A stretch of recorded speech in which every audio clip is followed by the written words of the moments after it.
Check the mic and make sure it sound right, boys. Welcome to The Game Changer by Empowerhouse Coaching. This podcast is for purpose-driven pioneers, aspiring entrepreneurs, leaders, and innovators with a conviction for creating a better future. Here we cut through the noise of the news cycle, not to debate sides, but really to surface leadership and culture opportunities hidden beyond the headlines, and equip you with coaching tools that invite fresh perspectives and creative solutions. My name is Amanda Escobedo. I'm your host, inner game coach from Empowerhouse Coaching, because even the most exceptional athletes need a coach. Why not you?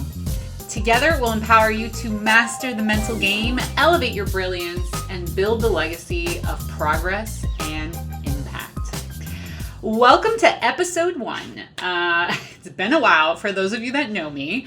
And what do I mean by that? I used to have a podcast called Creativity in Business, and I sunsetted that for a bit just because I needed a little more clarity on my direction and my vision. And so for this podcast, I was actually recently inspired by attending a summit called the All-In Summit. So if you're into tech, investment, business, politics, all of that, you should definitely check out the All-In podcast. And they have an All-In Summit. It was probably one of the most transformational experiences for me. And when I say transformational, I just mean like the type of dialogue that people were having, just perspectives from all over the board, conversations about controversial topics, and everybody was able to have healthy debates, which I really loved. Now, a little bit about me. I am what you would consider an inner game coach. What does that mean? Well, let's say you are an entrepreneur, an executive, a business owner, and you get a business coach. A business coach, or even a sales coach, I would consider them an outer game coach. A business coach is going to probably dive deep into your business, take apart your plan, look at your numbers, and then give you recommendations. They're actually probably going to give you a business plan for execution. And so that's one way to kind of look at an outer game coach. They're going to give you the plan. But if business were just that easy, that we just had to follow a plan, we'd all be pretty successful, right? Similar to like a sales coach, they might give you a script on what to say, how to coach through obstacles. On the other side, an inner game coach is very much a mental mindset model. We're trying to connect you with your intuitive intelligence. So there's less about advice from me. My goal is to cultivate and extract your intuitive intelligence, your answers, your wisdom. We all have it. Stanford University actually says we're all born with mistake-free wisdom, that intuition. So that's a bit of the inner game coach. And the value of an inner game coach is, again, it's a mental model that we're working with. Part of what I specialize is cultivating creativity in business. What does that mean? Well, the way we define creativity is really just a bit of your approach to life. And so your approach to life is, how do you observe, experience, process circumstances? Do you see life happening to you or for you? And what about that critter brain that's kind of on one side of you? If you've ever seen those memes, is what I like to say, you've got the little devil on one side, the little angel on the other. We all have a bit of that self-talk, and the question is, who do you let win? Do you let that voice of wisdom win, or do you let the itty-bitty committee, that critter brain, win? And so a bit of like part of getting you into that creative flow state is how you are experiencing problems. If you have that ability to really navigate challenges with your wisdom intuitively, we're trying to get you into a flow state, into a flow way of thinking and a flow way of life. And if you put this into, let's say, an organization, we're trying to get organizations and teams into group flow. And when we talk about flow, let's say you play sports, let's say you play an instrument, you have a hobby. With that instrument, that passion project, that sport, there's probably a time where it just feels like time expanded. You didn't even realize, 2 hours had passed by. You thought it was only 20 minutes. You were just having the time of your life. And let's say you're navigating a challenge. You're not overthinking it. You're not second guessing yourself. You're open. You're curious. you're kind of just navigating through whatever that is. Let's say if you're a soccer player on the field, you're excited about, the person coming at you trying to get your ball. If you're trying to defend the ball, it's an exciting challenge. Or if you're trying to make a goal, how do I navigate the defense? And so that's a lot of not overthinking, decisiveness, intuitive moves in that process, in that moment, and you're having a good time. And so that's a little bit about getting you into that flow state, the runner's flow, where it just feels like, again, time just got lost and it's expanded and you're enjoying yourself in that process. And that's how we want you to think about the challenges of the world, whether it's challenges in your marriage, whether it's challenges in business, whether it's the politics that are going on in the world. Any type of challenge, rather than getting stuck at that brick wall of frustration, that's really a signal for our opportunity to get creative. And so ever since I've kind of absorbed and gotten certified in these tools, and I'll tell you a little bit on my background in just a second, I kind of experience the world like a cheese maze. And if you know what a cheese maze looks like, there's cheese on the other side of this maze, and that's kind of your goal, right? And I like to think of that's your vision, that's your desired outcome. Whether you want to get married, whether you want to build a business, whether you want to discover your purpose, whether you want to travel to Europe for the first time. Some of these goals or desires that you might have out in front of you may start to feel impossible. You start getting into the dating world. You've had all these terrible dates. You start to feel like, ugh, the world has changed, the culture has changed. Maybe it's just not in my cards to get married, or maybe you wanted to buy a house, and with inflation, it's like almost impossible these days to buy a house, right? And so we start to come across these brick walls of frustrations in life, and most people in the world, they just get stuck. They use that, they experience hard, and then they start to use hard of evidence of why this isn't possible. But if we started to see the world in a cheese maze, experience like me, if we started to see the world like a cheese maze, well, then it's really about trying one door. That didn't work. Going back and trying another door. That didn't work. Trying another door. Oh, we have a little progress. And we try another door. Oh, now it feels like we're going backwards, right? But you're in this maze and you're not getting stuck. You keep moving. And so the goal with cultivating creativity for you is getting you to continue to flow and not stay stuck. And maybe in this maze, you'll start to feel a bit fatigued. I'm not taking away the human experience where some of these challenges are really tough. We are born with 50% negative emotions and 50% positive emotions. And so you're going to be experiencing a lot of different emotions depending on how you experience the world, how you're interpreting circumstances for yourself. And to no fault to your own, your defaulted setting in your brain is negativity. Your default setting on average is to experience and translate thoughts. 80% of your thoughts are negative. 95% of your thoughts are repetitive. And if you don't have any practices in place that upgrade the software in your head, then you're going to stay pretty low in energy, low in vibration because of all that negativity that's going in your mind. You're going to stay in anxiety and in overwhelm, in stuckness, in depression. And on the other side, if you have practices in place, like the coaching tools I will be sharing with you throughout this podcast, or even something as simple as exercise, meditation, journaling, those are simple practices that can help you increase your awareness of the type of thoughts that you have in your head and make you more of an observer of your thought process instead of being consumed. And the more that you are an observer of your thought process, an observer of your thoughts and your feelings, the more you get to choose how you want to think, the more you get to choose how you want to feel about this experience.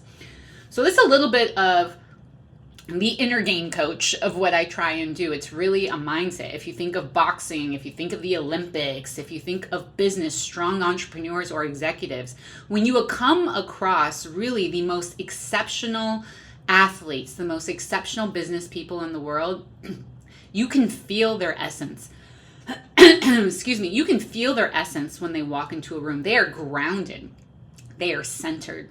They are confident in who they are. And so a lot of what I do in cultivating your creativity, it's a self-discovery journey. Our goal is to get you closer to discovering who you are, discovering what are your innate gifts, discovering your purpose, your passion, your mission in life, discovering the vision, the life that you want to create, and the value you want to add in this world.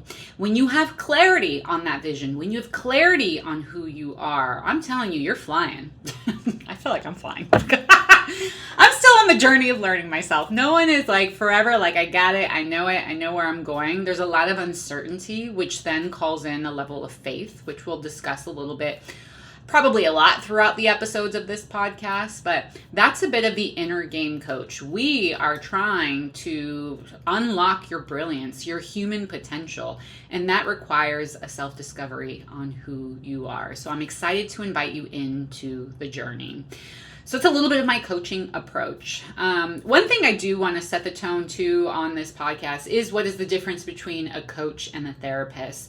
A lot of the time when I'm working with clients, they're like, I don't even know what a coach does. What's the difference between a coach and a therapist? And I don't know, I Googled some of my problems and your Yelp or your Google page came up. So I'm not really sure what you can do for me. And it kind of makes me chuckle a bit, but I always just love educational moments.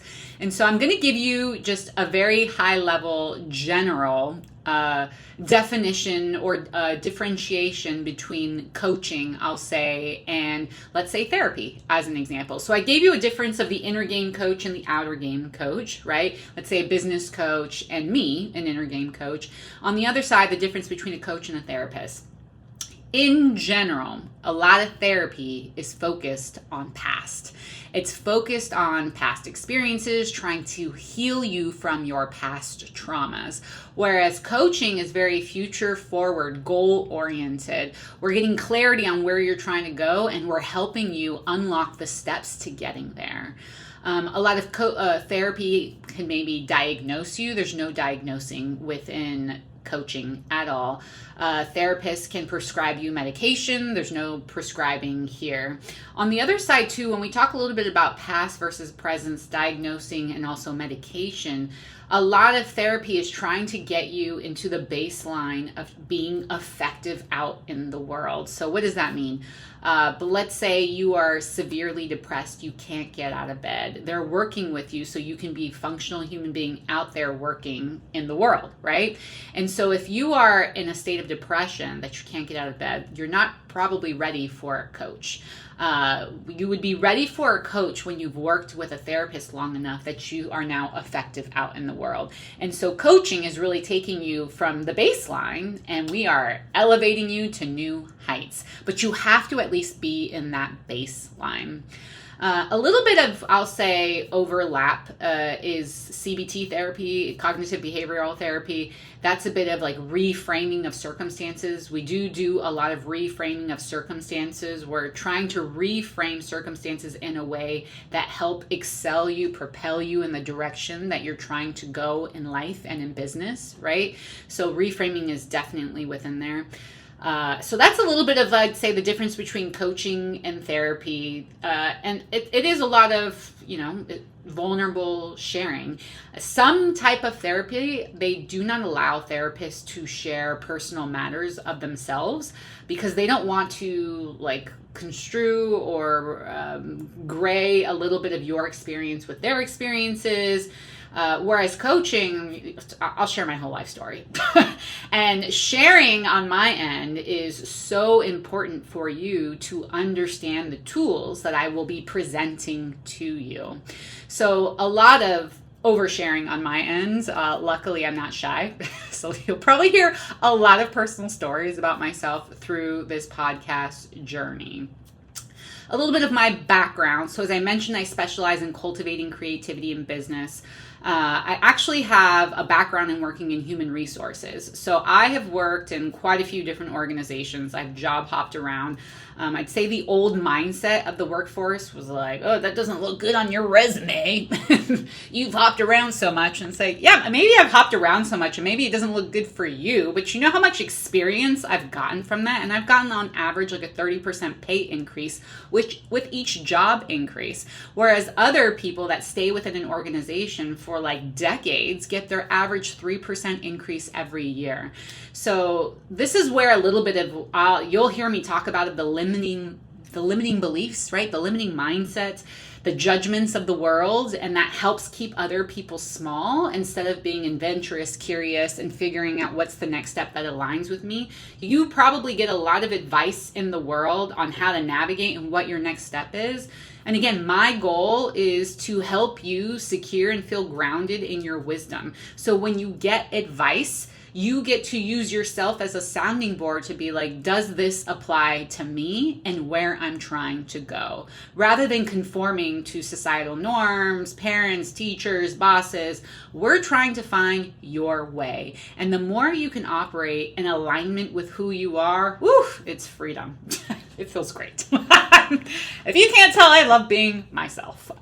So a little bit about my background. I've worked in human resources. I've worked in multiple startups, private equity, corporate, old, very much bureaucracy, legacy organizations with like mindsets of this is the way it's always been. And then those innovative cultures where it's like disruption, challenge the status quo.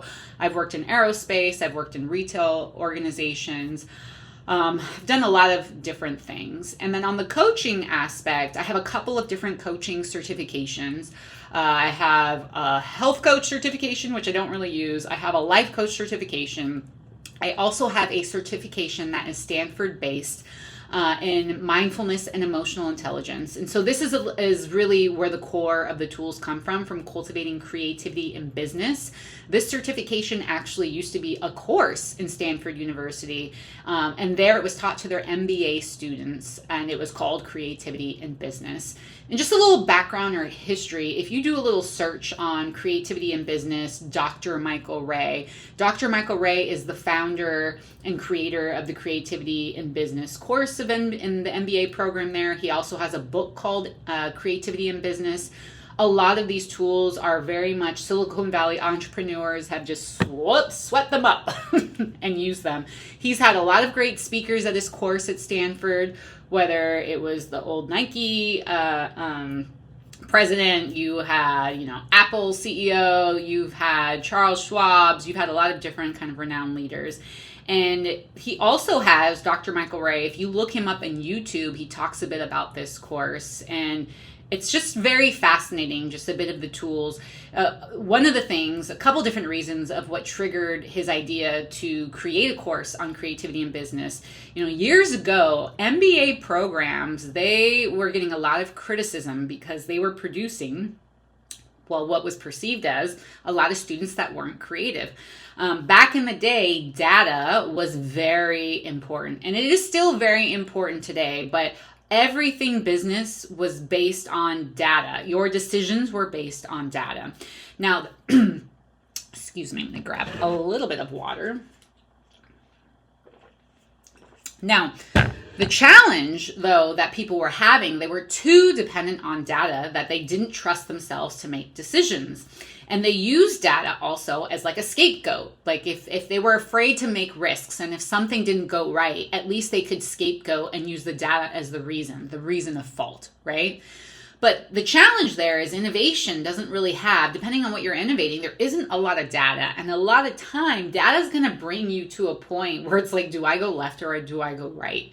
And so a lot of the times what was also happening is you get a lot of these business leaders getting to analysis by paralysis, right? Second guessing themselves.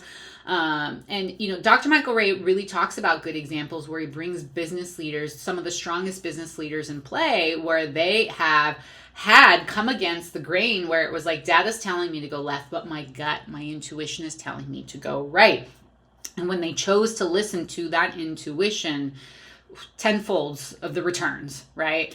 Tenfolds might be an exaggeration, but benefits, and it had proven correct on that choice. And so that's a lot of, again, cultivating that creativity. It's unlocking your intuitive intelligence. We all have this inner wisdom. And so if I'm saying anything in this podcast that resonates with you as I'm navigating and introducing some of my own wisdom and my tools and all of that stuff, if it resonates, it's because you have the same wisdom. There's nothing special about me. You have all the same wisdom. And what I'm trying to do is give you the tools so that you can access your wisdom on purpose. You access it. You access it all the time. It's just a matter of if you listen to it. And when you do, you prove yourself right. But, a lot of us have had maybe some experiences where we made some choices that didn't lead us down the right path, and now we don't trust ourselves anymore. And so I hope to help you gain a lot more trust within yourself.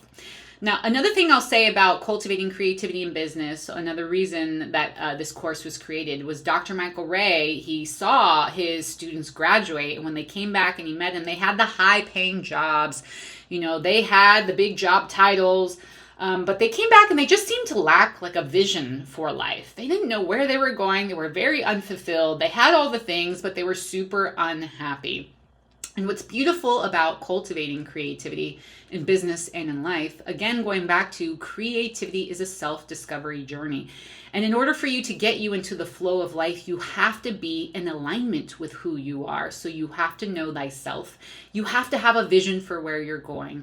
And so everything, all the fulfillment, the happiness, the joy, the purpose, the impact you're trying to make has to be an intentional process, intentional steps that align with that vision.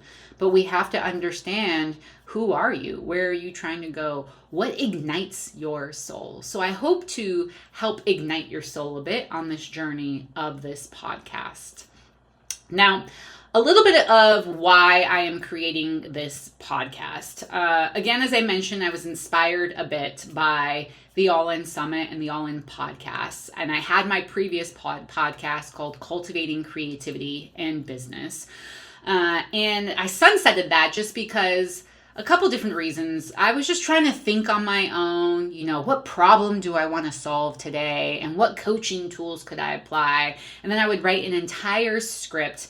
And it just took a lot of time. And I was just, talking to a microphone and still doing that right now. But there's a difference here. What I love about the All-In podcast is they're just reading relevant news today, and then they have an opinion on it.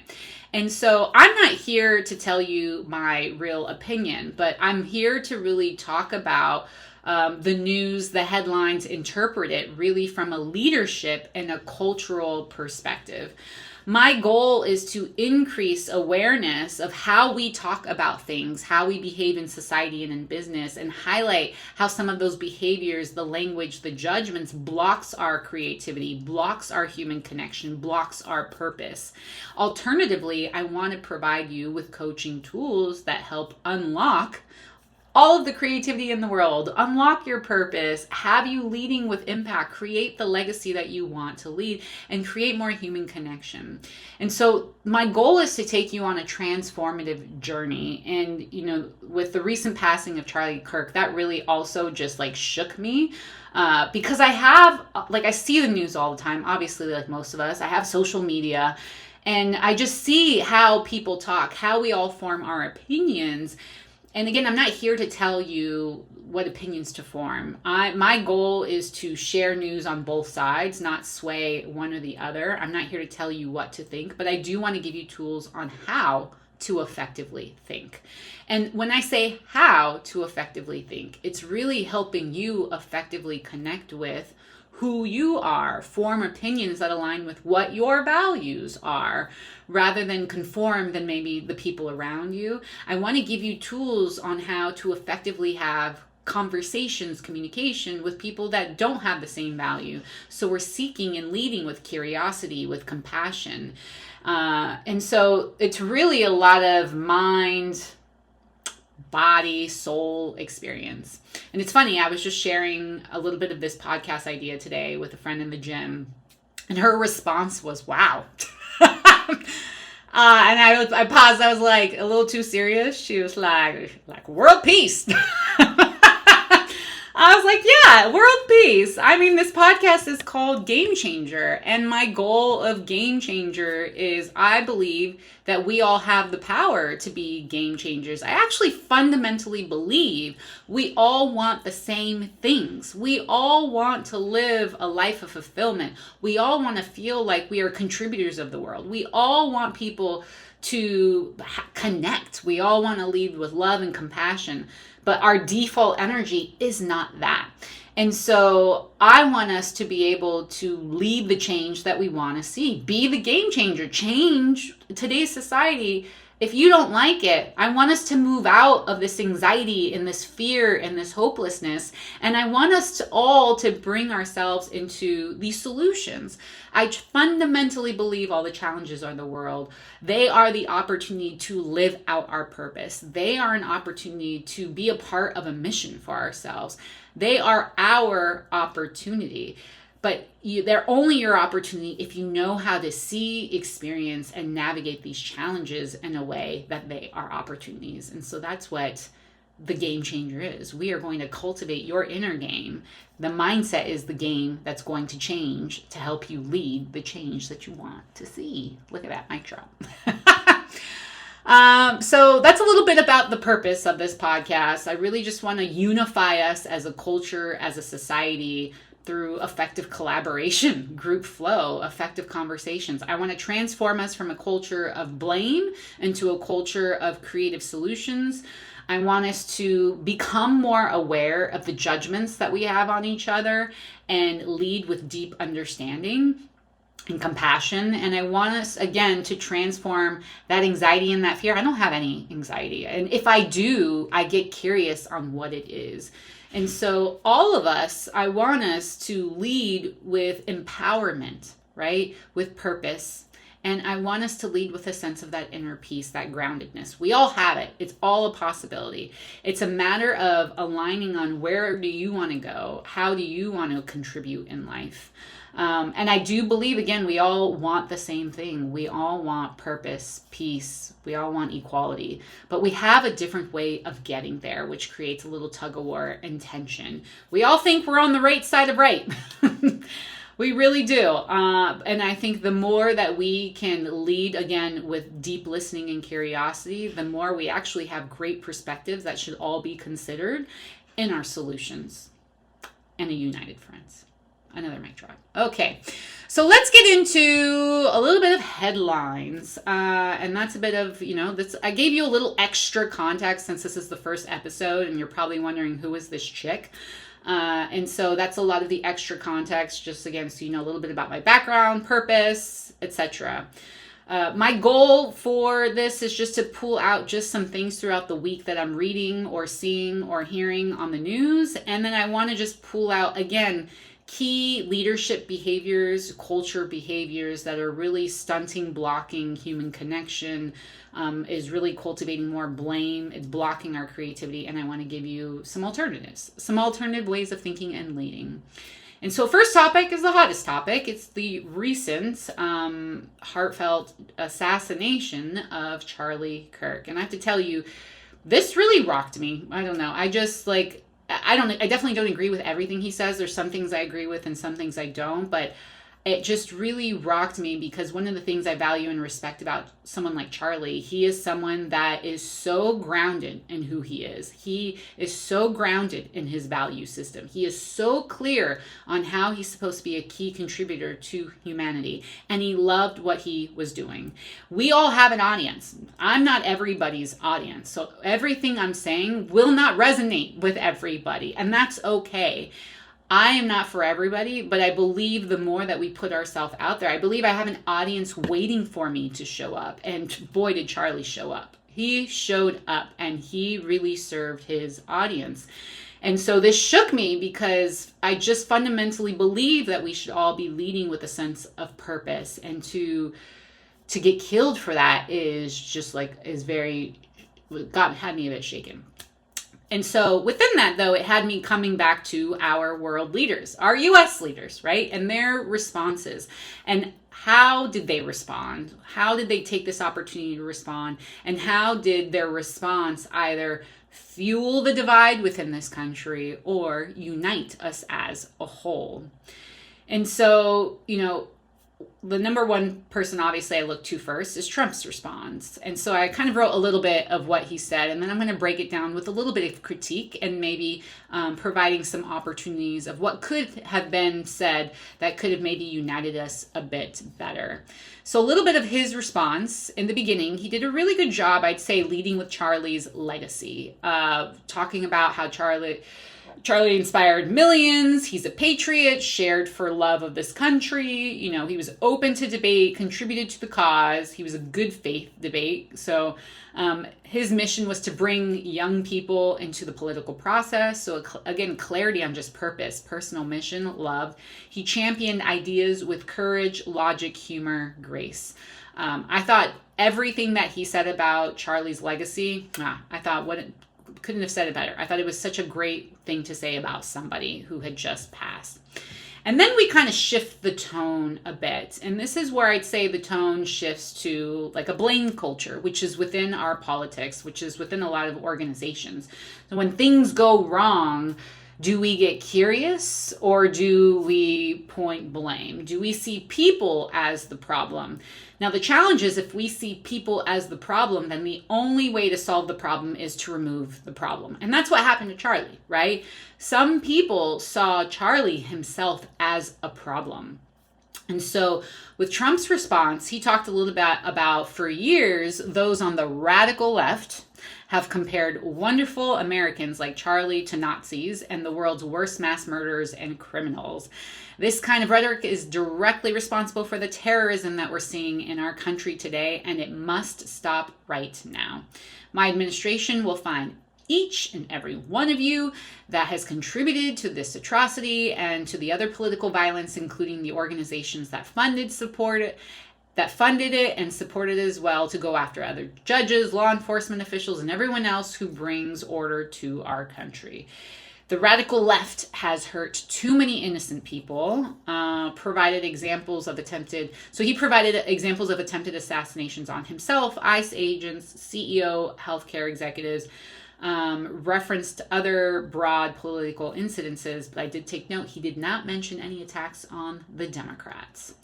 So let's just pause right here. So that whole section that I just talked about, this whole narrative, there's a lot of judgments that are being stated, a lot of blanket judgments. And when we're having a lot of blanket judgments put us all in the defense. It fuels division, right? It turns this whole narrative into us versus them. There's a good guy and a bad guy.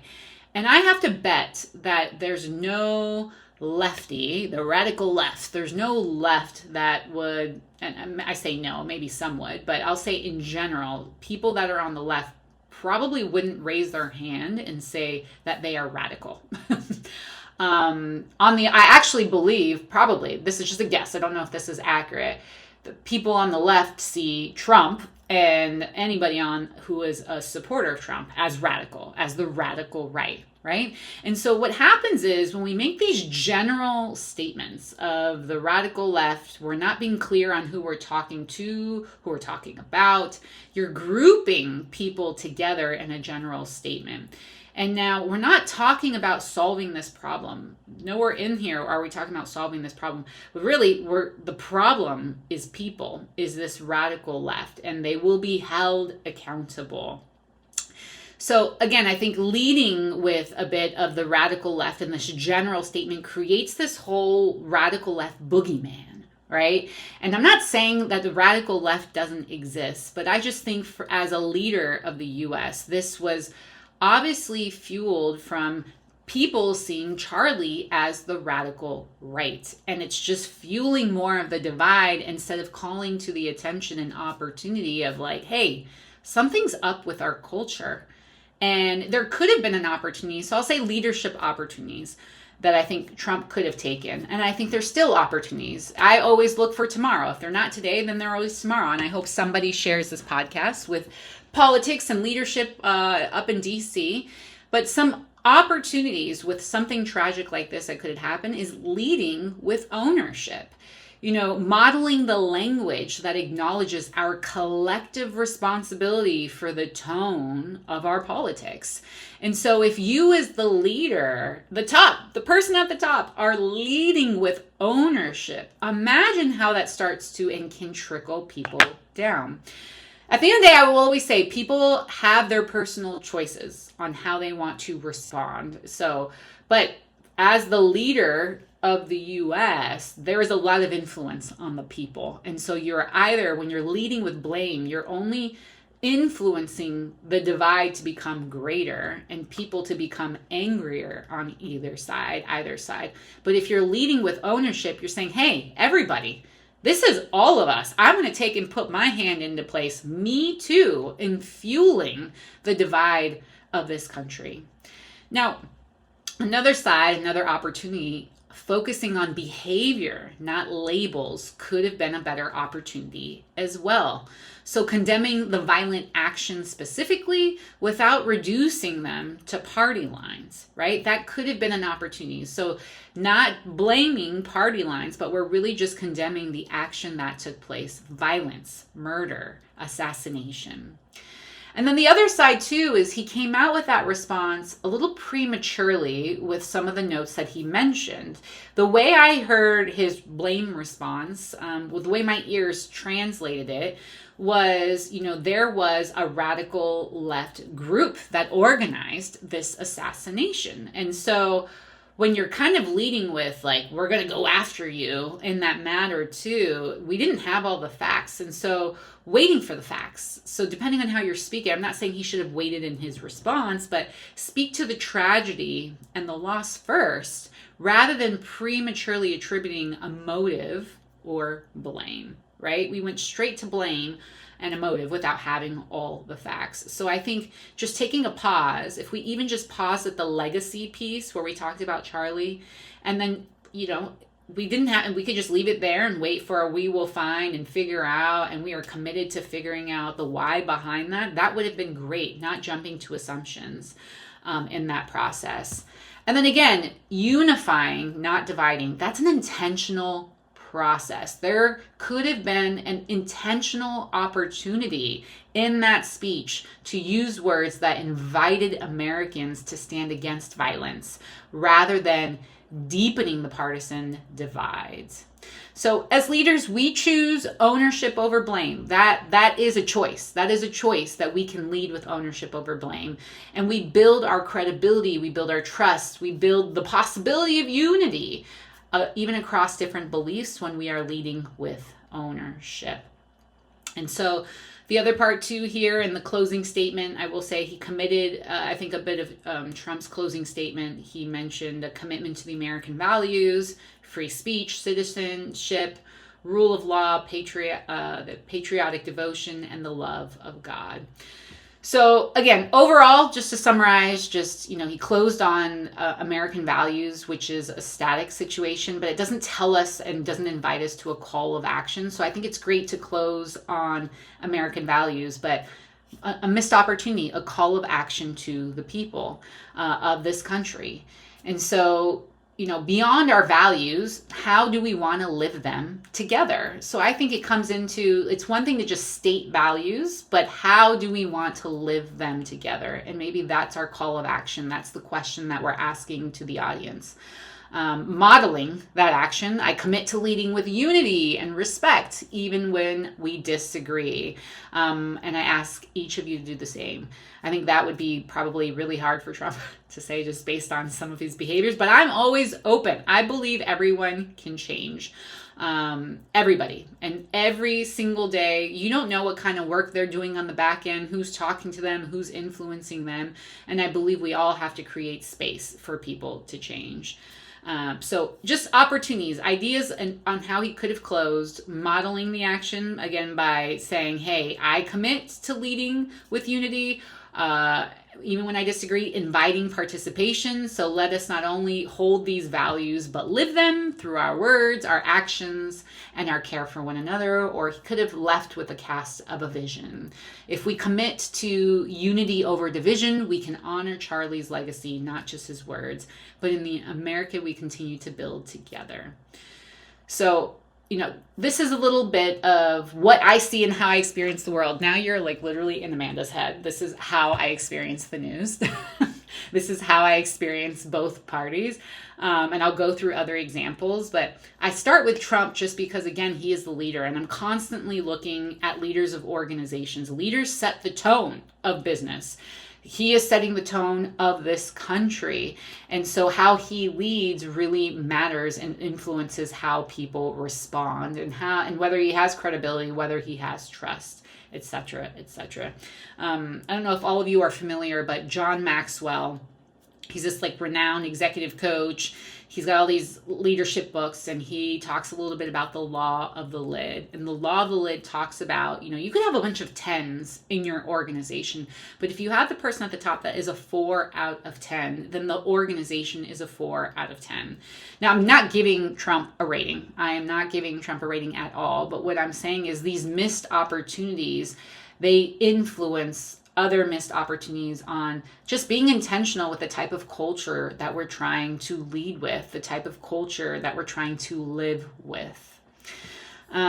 What else do we have here? I saw a little bit about Jesse Waters' response on Fox. I think I'm just going to jump to Elizabeth Warren. Now, Elizabeth Warren, okay. If you guys saw the interview, I'm going to include some of these links, by the way, just on where I'm grabbing some of this so you could watch some of these interviews yourself. Elizabeth Warren's response, I'd say so actually 2 things I want to talk about. Trump's response. Maybe I just highlighted a bunch of missed opportunities on how he could have led to influence a change of our culture. But one thing I will say that he did really well in that speech, he's just grounded, controlled, assertive. He doesn't seem like his critter brain is out. He wasn't like, burr, burr, burr, burr, burr. He was grounded in his thoughts, in his feelings, in his energy. Whereas Elizabeth Warren, when she was interviewed on and having a response on Charlie's assassination, I felt nothing but the critter brain that was out to play. And the critter brain was just out with judgments. There wasn't a lot of logic and objective and wisdom coming out. And I'll go through a little bit of what that looks like. And again, I highly encourage you to watch some of these links so you can understand and maybe see it from a new perspective with some of these like coaching ways of seeing things. So a little bit about her response. She talks a bit about violence is never the answer. My heart goes out to, etc. We cannot be a country that goes to violence when we disagree. So I love that she went and talked about, the behavior. So she went straight to the behavior there. We cannot be a country that goes to violence when we disagree. Love that. And then she goes into solutions pretty quickly. Congress can act on gun safety. Every time there is a killing, Republicans say this is not the time to talk about gun safety, yet we must. And as a nation, we have more gun deaths, more than any other nations. And we don't keep our children, our friends, and our neighbors safe. Just by putting ordinary gun safety rules in place would save lives. And if the rest of the country would follow the rules like we have in Mississippi or Massachusetts, we could reduce fatality nationwide. Plenty of people are hunters and sports shooters in Massachusetts, but at least we make it a little tougher to use guns for harming human beings. And so, I'm just going to actually review her whole response, and then I'll go through the breakthrough. We'll come back and chop it up into the breakthrough. So again, she talks a little about immediately condemning the violence. Then she goes into solutions, which is gun safety. But then she also kind of pivots to Republicans don't want to talk about it. So that's immediately talking about Republicans, starts to create a divide in that statement. Rather, it kind of almost discredits your solution once you put another group down. If you're trying to persuade and influence another group to come on your side or to come to the table to talk about solutions, don't talk about your idea of your solution and then put the group down that you want to invite into the conversation, because now you're putting that group on the defense. Now they're going to protect why we don't need as strong of gun safety laws or whatever. And they're going to pull all the reasons why that's not the solution. What else do we have here? Response. So the reporter that was talking to her asked her a follow-up question. What do you say to Democrats who need to lower the temperature after this killing? And she says, oh, please. I love that response. Oh, please start with the president and every ugly meme that he has posted and every ugly word. He is the leader of this nation. And when he's posting these things, he did just a couple of days ago, trying to show an entire city on fire, referencing helicopters, showing himself as this big chested threat. I don't want to hear this from the Republicans. So a couple different things here. I thought it's a question, right? A triggering question that reporter knew was probably going to trigger Elizabeth, and she took the bait. And the energy in that response, like, I kind of was like giving it with a little attitude because that's how I heard it. And that energy is the one I'm trying to highlight for you, is where the critter brain is present. The defensiveness is present. The pointing the fingers at the Republican is present. The critter brain, just so you're clear, is 3 categories. It is the inner critic. It's the one that loves to beat you up, put yourself down, say how much you suck. The critter brain is the one that makes judgments of other people. Everyone else is the problem, right? And the critter brain is also afraid of judgments from other people. And sometimes judgments from other people match your inner critic, but two statements don't make a truth, okay? But that's a little bit of the critter brain, and you know the critter brain's there because it's just like, the energy is exhausting and creates anxiety. It's tense. The critter brain is tense. And so that response to that question where we're talking about, oh, please start with the present, every ugly meme. I mean, she's not wrong. Those are his behaviors. But it doesn't answer the question of just herself and the temperature that they're asking. They're asking for the Democrats. But instead of saying we have to put ourselves down, it's really about the other people. And we're just matching fire to fire. You know, is that the solution, right? We're just fighting fire with fire. And this is where we talk about the game changer. Be the game changer, people. Anyway, moving on. The next question the interviewer asked, do you think politicians on both sides have a role in turning the rhetoric down? What a great follow-up question. Well, one, it's still a leading question. They're trying to get her into a yes or a no. There's a right or wrong answer to this. But I love that this person that asked this question really talked about both sides turning down the tone of the rhetoric. And she said, violence is not the answer. We must be willing to take steps so that violence in this country is not so lethal. So she didn't really answer with a yes or a no, but I will say she did a really good job just speaking to violence is not the answer. That wasn't the question. The question was related to the rhetoric, and the rhetoric is how we talk about each other, right? So that's really where that news reporter is getting. And so there was a lack of acknowledgement and a lack of ownership of the rhetoric. It's just more talking about the behavior. Great, we do not and should not have violence in this country. But underlining what is fueling the violence and the tension. What's fueling the violence and the tension is how we talk about each other. And then we asked, do we have a single and her response was, do we have a single Republican who will stand and join us? Following the school shootings in Denver, Congress can and should change that. Again, she's talking about kind of the gun control. Senator Cassidy just said, so this is a follow-up question, Congress cannot change the heart of a man. So this is the response to her solution being gun control. And then that reporter said, well, Senator Cassidy said Congress cannot change the heart of a man.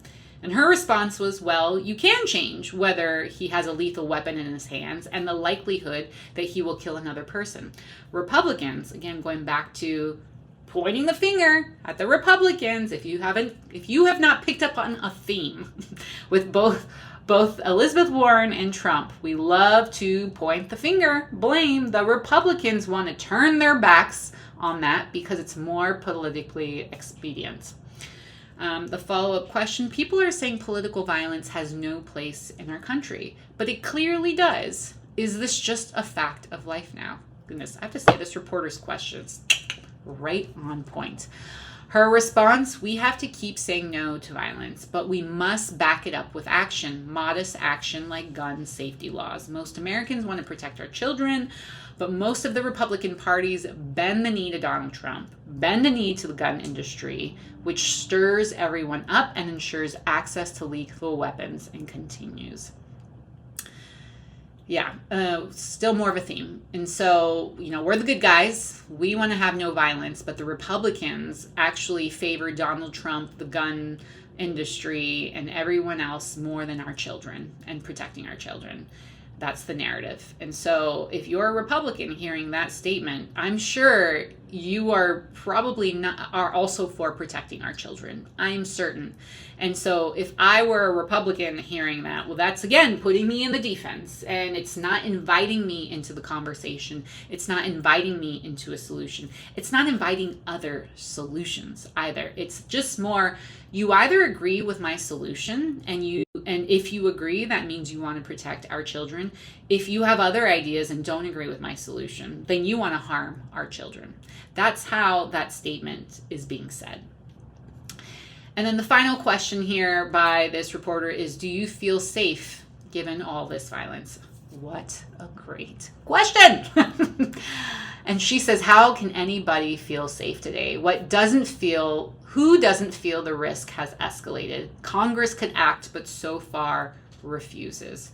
Now she's talking about all of Congress. No, all of Congress doesn't want to act. Everybody refuses. These are very general statements. In the HR world, we have what we call the SBI model. It's a model that helps you as a leader fundamentally give effective feedback.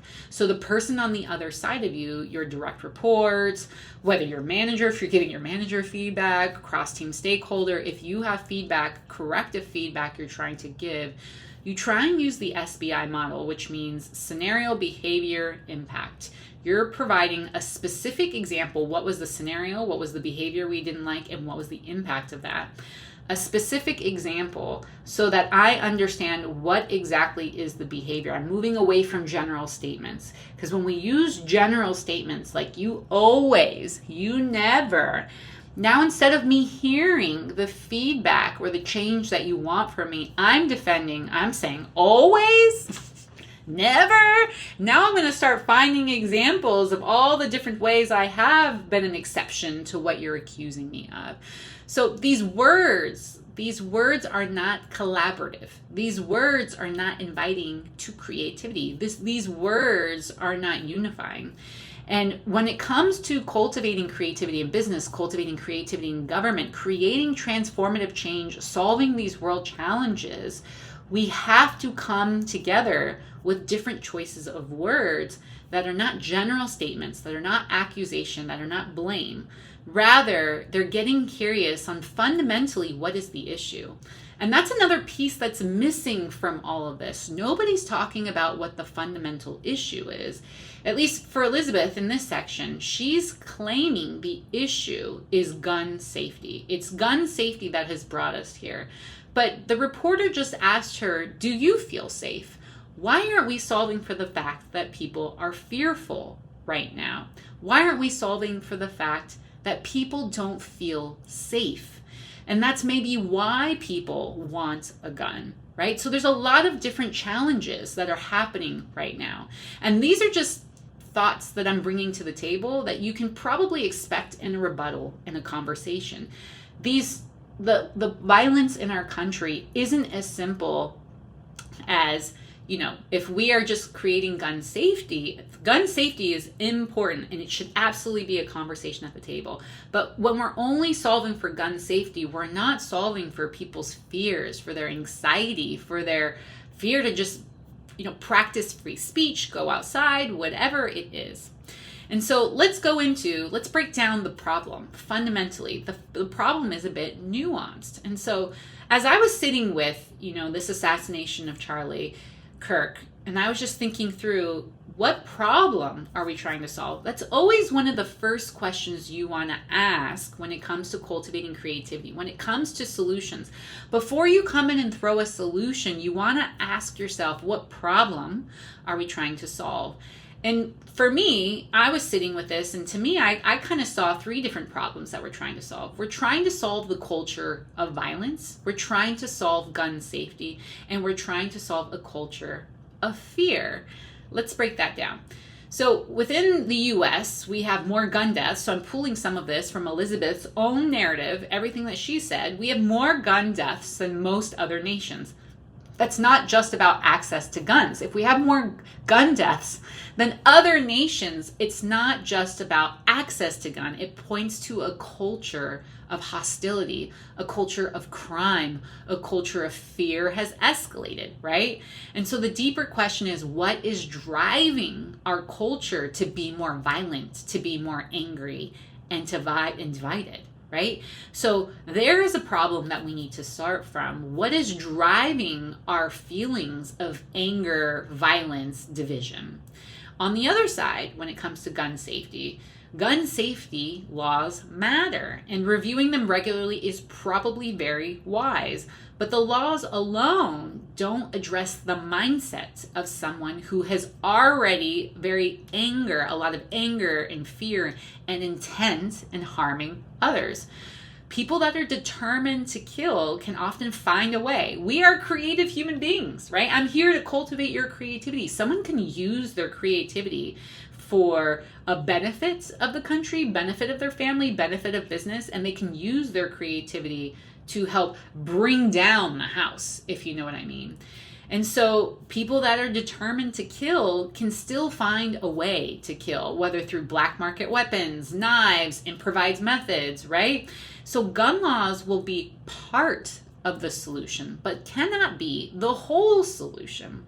And the third part here, when we talk a bit about the problem, is here lies the culture of fear, which is a bit of a paradox in this. So when people don't feel safe, they're less likely to support gun laws. The fear of being defensiveless can fuel the resistance, even as communities long for peace. So without addressing crime and fear at the root, laws risk being seen as good people are left vulnerable, while bad actors still can find a way to find weapons. And so if we don't break down the problem and solve for all the things that are happening within our mind and our hearts that has people resistant to some of our solutions, we need to get more curious. We need to get more open and curious on why are people resistant to gun safety laws, as an example. Well, because, as I mentioned, and there might even be even more problems to solve that I'm not highlighting. These are just some things that came to mind that in assassination as such, it's really telling of what our culture is, and it's an opportunity for us to all come together, sit at the table, and get curious of what is going on, what is the actual problem, how nuanced is this problem. And when we start to really unpack the problem, then we can start to go into solutions that address the nuanced intricacies of the problem. And so I like to always think through, in the leadership mind, what's the question that we could ask based on a very nuanced problem? The opportunity isn't just about the laws, it's about shifting culture. So if it's not just about the laws and it's about shifting culture, right? Then maybe we ask something like, how do we transform our nation from a culture of hostility and fear into one of safety, community, and trust, where the right to bear arms is honored, yet families, friends, and neighborhoods can live free from harm? I was talking to ChatGPT, and I was just talking to ChatGPT about the problem, the nuance of the problem. And one of the things, again, I always like to figure out is what's the right question to ask in this moment. And so being able to just kind of unpack what the problem might be, then the next step of understanding what the problem is, cultivating your creativity always starts with a question. So we have to understand what is the right question to ask in this moment. So I was talking to ChatGPT and I was like, what's a good question to ask? And what I love about this question is it addresses those nuanced things, right? Our right to bear arms. It addresses the culture, the fear. It addresses gun safety. And so I'm going to review this question one more time. How do we transform our nation from a culture of hostility and fear into one of safety, community, and trust, where the right to bear arms is honored, yet family, friends, and neighborhoods can live free from harm? It's what we call an open question. There can be 45 million different answers to that. And it's an open question like this starts to open up your creative resources. It starts to open up your intuitive intelligence. You probably won't get an answer on the spot by just asking this. These are the type of questions you just ask and leave out in the ether and see what comes. Answers can maybe come when you're in the shower, when you're talking to someone at Starbucks, when you're at work, someone says something and this is the question you've been spinning your wheels on, and boom, you have a new idea. Now, I hope within this process, all of these I really believe are solvable, and we need passionate people like you that find, with all the world challenges in the world, what's a problem that you're passionate about solving? For me, a bit of living in my purpose is enabling you all to discover your purpose and go change the world. And so I'm hoping to spark and ignite something within yourself. These challenges, these world challenges, though they might fuel a lot of your fear, your defeat, your hopelessness about where this country is going, I really believe this can be an opportunity for you to finally be a part of a mission, have a personal purpose, be a key contributor, and create a legacy within this world by solving some of these problems. So that's topic 1. I think I have about 3 topics, and that one just took a really long time. These others should hopefully go a little quicker. Another headliner that I came across was Oracle just came out of nowhere in AI money making. So this is a less like politically driven. And this article is actually more about money mindset that I want to hit on. So Oracle just came out of nowhere in an AI money making. Okay, so what does that mean? Quick summary on what this article was. Just if you aren't aware, Oracle, that's your session has just timed out sort of company. They just hit the jackpot with an AI boom. So they announced hundreds of billions of dollars in cloud contracts, mostly from one company, OpenAI. And their stock had its biggest one-day jump in 30 years. And the co-founder, Larry Ellison, he briefly passed Elon Musk to become the richest person in the world with this wealth jumping by $100 billion in one single morning. What a life. But here's where the article takes a turn. So that's the whole gist, right? Is that Oracle got a boom. It jumped $100 billion in a single day. You know, someone is really rich. Oracle's up and Ellison is richer. Those are just the facts. But where the article takes a turn is it ends by pointing out Ellison's luxury spending from 2012. They talk about his spending in the year 2012. We are in the year 2025. Why are we bringing up Larry's spending from 2012? And they highlight that in 2012, he bought a Hawaiian island, building a Nobu, investing in politics and sports. Now, by pulling out old spending anecdotes instead of new ones that aren't really informing us about this article at all, it's these type of notes I want you all to increase your awareness to. It's these type of subtle notes that might be in your news that start to shape our perspectives. Again, this note on Larry's spending is from 2012. It has nothing to do with 2024, 2025. It's not even recent. But that little subtle note starts to shape your perception on what do we all think in this country? What is our culture on how we perceive wealth, the rich, and billionaires? Now, because when we hear billionaires buying islands or luxury items, it starts to shape how we think about money itself, and it starts to create judgments.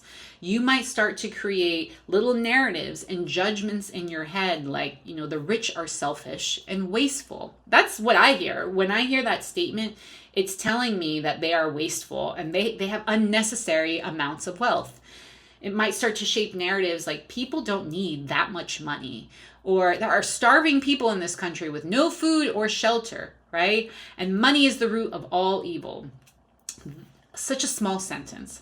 But, you know, that little small sentence, imagine how many other small sentences that are embedded in your articles that are shaping how you think about money, how you're shaping how you think about wealth, how you're shaping how you think about millionaires and billionaires. We are shaping the judgments in our head. So I'm here to try and increase that awareness of that. We've left objectivity and we now are influencing perception. So if those are our default thoughts, then guess what? If these are our default thoughts, the rich are selfish and wasteful, people don't need that much money, there are starving people in this country with no food or shelter, they're just wasting it on the wrong things, or money is the root of all evil. Imagine if that is your money mindset deep down. If that's your money mindset deep down, then we might resist creating more money ourselves. We might start to have guilt by making money. Why? Because our brain starts to link, right, wealth with guilt, with shame, or being a bad person. And so this is where the money mindset starts to come in. How we think about money can either grow us or keep us stuck. Our beliefs about wealth can either expand our possibilities or silently sabotage our success. Now, this story isn't just about Oracle or Ellison. It's about how we relate to money. And so when we hear about billionaires spending like this, what judgments, I'm curious to know for you, what judgments might surface for you? Do any of the examples that I just shared resonate with you? Were those any thoughts that came to mind? Or are there others that come to you? And are those judgments quietly holding you back from the wealth and freedom that you would like to create for yourself?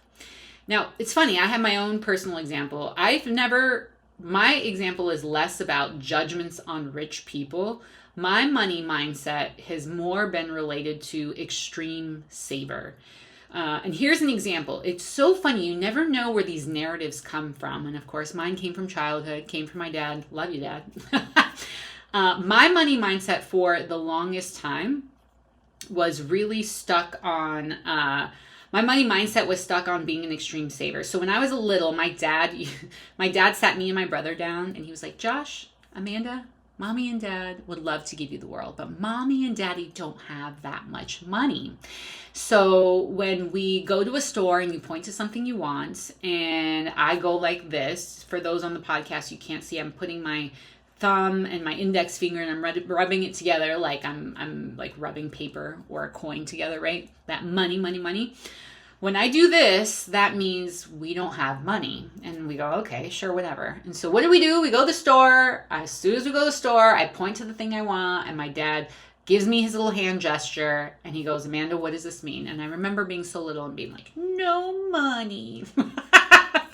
And me really believing we have no money. And that thought stuck in my head for years and years and years. And I've always, for years and years and years, felt like I had no money. So I have been a hoarder, a saver of my money. And that money mindset served me for years until I started coaching. And, you got to spend a little to make a little. And I had so much fear with spending on myself, so much fear. And it has taken me years to start to let loose of the grips of my savings and invest and have faith and risk on myself and allow and believe that there is an abundance of flow. And so another thing of working on is just like money is energy. Money, that's been hard for me to understand what that means. But shoot, when you start spending money intentionally with an alignment with that vision, there is an abundance flow of money that is coming your way. And so it's really about spending intentionally of, is this an investment for your future, for that vision? Is this a cost? So those are some examples of money mindset, my own personal examples. It's less about judgments on billionaires, but I'm giving you an example of how your money mindset can shape your success or really sabotage and keep you stuck. And I'm still growing in my money mindset. I'm still getting trust in spending on myself as it relates to growing my coaching business.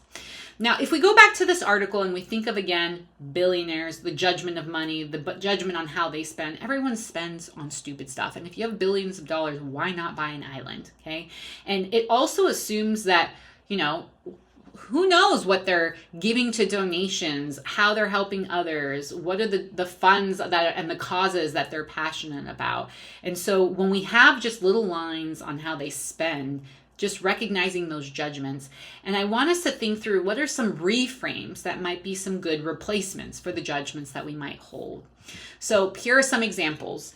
So instead of maybe, billionaires are hoarding all the money, we might consider, money is constantly moving, circulating, and being created.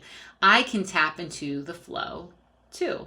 So it's more of an abundance mindset versus a scarcity mindset, right? Billionaires are hoarding all the money. It's very scarcity. It's though if somebody has money, if a billionaire has money, it means it's taking away from other people, but that's actually not true. There's an abundance of money. You just have to create value. Another way to look at the money mindset might be, again, similarly to, billionaires are hoarding all the money. We might say money is a tool and it amplifies my own purpose, helps to expand the impact that I can have on the world. So going back to a little bit of investing in yourselves and using money, money can be a good thing for you to elevate your own purpose and help others. Instead of, the rich are hoarding the wealth while people are going hungry, we might say, wealth isn't a subtraction, it's a circulation, a multiplication. Again, we're trying to get you and shifting from maybe that scarcity mindset to the abundance mindset. And so as an example, a billionaire buying a yacht isn't just a luxury. It's also something to think about in this wealth isn't a subtraction, it's a circulation and a multiplication. If you think of a billionaire buying a yacht, it actually supports shipbuilders, designers, dock workers, restaurant staff in the marina. It even supports tourism in that area. And so the spending there actually circulates money back into the economy and back into everybody else's pockets. So when you start to think of money, this is a question for you all. What is your money mindset? When you start to think of money, do you see it as something that corrupts and takes away, or as a tool that amplifies your purpose and creates possibilities? Something to think about. That's the question I'm leaving you for your money mindset. What is your money mindset? And is there an opportunity to reframe it? And then the last note or article here, this one is an interesting one. So this one is actually related to, let me just jump along here, inflation, actually our burden debt. So, so far we've talked a little bit about judgments. So on the first kind of articles, when we talk about Charlie's assassination, we talked and unpacked a little bit about leadership behaviors. My goal there was to unpack a little bit of actually creativity. How do we look and see problems? And part of our blockers of those problems are judgments. And then helping us get into more of an open, creative mindset. And then with this other article with AI and Oracle, that's really based on money mindset. For this next one, as it relates to our debt burden, this is really focused on cultivating creativity. So there was an article that I read on Breaking Views. The title was Inflation Defenses Are No Match for Debt Burden. And so just quick summary of what this article was. It's basically just saying Western countries like US, France, UK, we owe a ton of money. We have a very high national debt. And so we could grow the economy, but right now we're not growing the economy fast enough to pay it down. So it's just not happening. Growing the economy is not working right now to help pay down our debt. The other option is we could cut spending, right? But that is very unpopular. People hate when you cut programs, hate when you cut resources. And so it's just honestly, fundamentally, it's change management at its core. But with such large population like the US, getting everybody on board, you're just going to get a lot of a fight. So people in general just hate change, hate cutting spending, hate cutting resources. The other note here is just letting inflation run higher, and it makes the debt cheaper.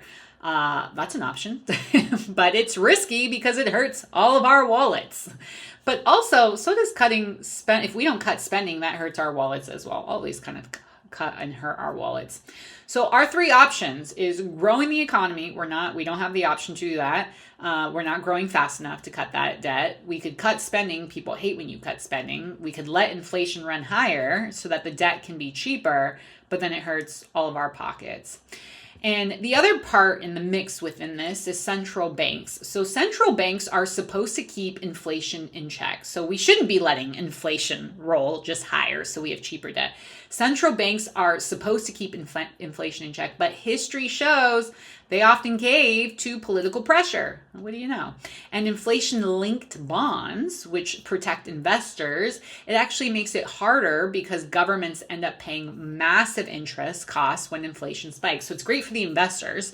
Inflation-linked bonds are great for investors, but it's not great for the government because we're paying massive interest costs when inflation spikes. So bottom line of this article, the usual options, grow, cut, or inflate, they don't really solve our problem. So we're still stuck with this debt problem, right? Our high amounts of debt. And so with things like this is where my brain starts to go, this is an opportunity to get creative, to get innovative, right? These hard challenges. So one thing to note about the creative process, every time you're at that brick wall of frustration, that is the opportunity where creativity has the opportunity to be ignited. So what do we do when the choices on the table don't solve the problem? Those are our three choices, right? Grow, cut, inflate. They don't solve our problem of debt. Well, that's when, again, creativity comes to play, and we have to start thinking about new options, innovative solutions. And so in business, again, when leaders hit that brick wall of frustration, growth stalls, costs soar, competitors leap ahead of us, the easy options tend to be, let's slash spending. Let's double down on risky bets. It's usually short-sighted, where creativity really shows up when we pause and ask a beautiful question. And creativity always starts with a question. You know, what's the question we're not asking? Ask a question with a question. What's the question that we're not asking? What's the system we're assuming can't change? So powerful questions, they cultivate our creativity, they cultivate our intuition, they also cultivate human connection. Putting that note less in this article, relevance in this article, but creativity and intuition are key here. And so what's an example of how powerful questions cultivate creativity, innovation, and intuition? The two examples I really love is Elon Musk's example with whole SpaceX and how SpaceX was really formed. Again, brick wall of frustration, frustrated with NASA, frustrated with like the bureaucracy, with how much it costs to launch, these spaceships out, and then we just lose all this money, right? So NASA's truth, the rockets are disposable. Elon's dumb question, why throw away the most expensive part of the rocket? Now, he asked that question in some of the most frustrating times in this partnership with NASA. So their mindset was rockets are disposable, and he asked the dumb question, why throw away the most expensive part? And that question just is like, well, why do we throw away the most expensive part? Is there a way that we can make that recyclable? Is there a way that we can reuse it? And if you notice, it's energizing. You just start to be like, wow, what a great question. Could we? If we did, what would that look like? Now, another example of a powerful question, Salesforce with Mark Benioff. In the 1990s, the truth about software, it was expensive downloads. The CD-ROMs and the IT installs, huge IT installs, annoying. And Benioff's dumb question, why can't software be as easy as a website? Why can't it be as easy as a website? And boom, that question is what developed SaaS, software as a service. And so here, with this debt problem, what question are we not asking? What question are we not asking because we assume there's no way else of looking at the problem. There's no way of solving this problem outside of those three solutions.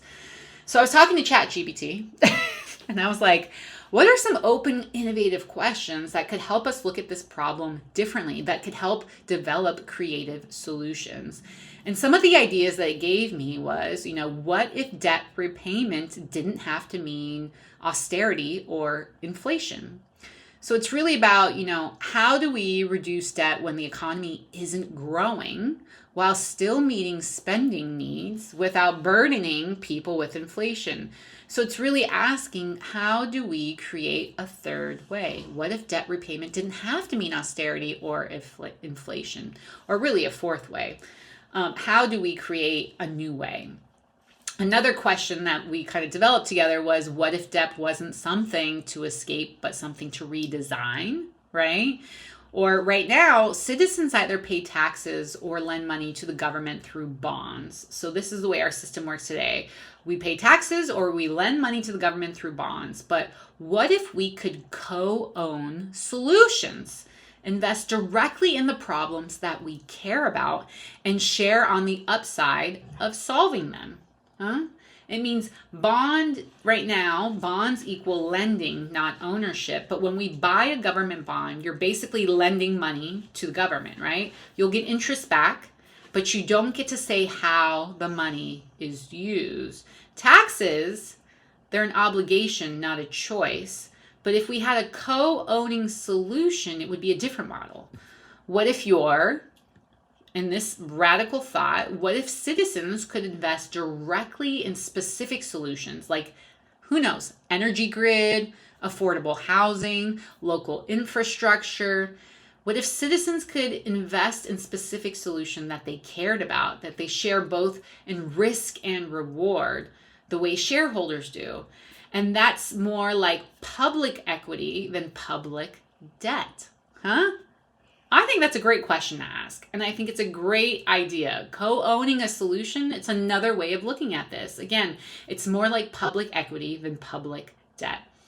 And so why pay interest at all? What if repayment was tied to outcomes like GDP growth or climate goals or AI? Because with a normal bond, you get guaranteed fixed interest rate, but with an outcome-linked bond, your payout is variable and depends on government performance. So if growth is weak or goals are hit, like emissions go down, you may earn less than with a regular bond. So these are just different thoughts and questions that can spark new ways of solving for this problem. What if we didn't need debt, right? What if we had all of this based on co-owned solutions? What if these were performance-based outcomes instead of interest rates? Different ways to look at this. And so why would anyone buy, let's say, like the co-owning solution as an example? Well, there's a lot of different reasons, and part of the different reasons is maybe diversification. You can add a new type of risk and return profile to your portfolio, higher upside in good times, right? You can get way more than a fixed interest rate or even like a linked interest rate. If this is based on outcomes as well, a higher upside to your return. A GDP linked bond could pay way more again than a fixed growth being strong. Impact investing. So for some investors, so pension funds, ESG funds, development banks actually want their money tied to outcomes like climate goals. They accept lower financial returns in exchange for social environment impact. So some investors might value impact just as much as profit, and they're willing to trade a little bit of money just for the chance to drive meaningful change. And then also risk sharing appeal on some of these solutions. So in developing markets, especially outcome linked bonds spread economic risk between governments and investors, which can actually make lending safer overall. Normally, if developing countries borrow with a regular bond, it pays fixed interest no matter what. So if its economy slows, it still owes that amount, and that can lead to defaults. Defaults are very costly for everybody, but by tying payments to outcomes, these bonds reduce the chance of outright default. Even though returns can be variable, investors may prefer predictable risk sharing to the chaos of default. So overall, for a typical investor chasing safe returns, outcome-linked bonds may not be as attractive, but for investors seeking alignment with outcomes, diversification, upside, and growth, they could make a little bit sense. Again, these are all just some ideas on how to solve our depth issue, and they all start with a powerful question. So sit with yourself and think through, what problem am I sitting with in my life? Whether it's in my career, whether it's in my marriage, whether it's in my friendship, whether it's just like the problems of the world. I want you to find one problem that's really taking up a lot of real estate in your brain. And I want you to sit with yourself and ask, what's the right question to ask? If I were to ask a question like, what's the root of this problem? How would I define this problem? How nuanced is this problem? These open questions will start to trigger you and get to the root of what you're trying to solve for. And then from there, I would just start talking to ChatGPT. I mean, ChatGPT has been the greatest creative friend. And your intuitive intelligence is the one that's driving ChatGPT. It's the one that's driving if this question is relevant to the problem you're trying to solve or not. But overall, the biggest note I want to leave with you from today, at least from this last article, is powerful questions. Powerful questions drive creativity. They unlock your intuitive intelligence. And so that's what we're here to do. We are here to cultivate your creativity. And part of creativity requires other people to create together. So we all have to get along. And if we all need to get along, the way to bring us collaborating and solving together is we have to start becoming aware of our judgments on other people. We have to start becoming aware of when we're looking for blame. Because when we start to look for blame, then now the conversation is about deflection, pointing the finger, and we're not about finding out and discovering what the problem is, and we're not getting curious on how to solve for it. That's our first episode, folks. I'm Amanda Escobedo. I just did a lot of talking. You've been listening to The Game Changer by Empowerhouse Coaching.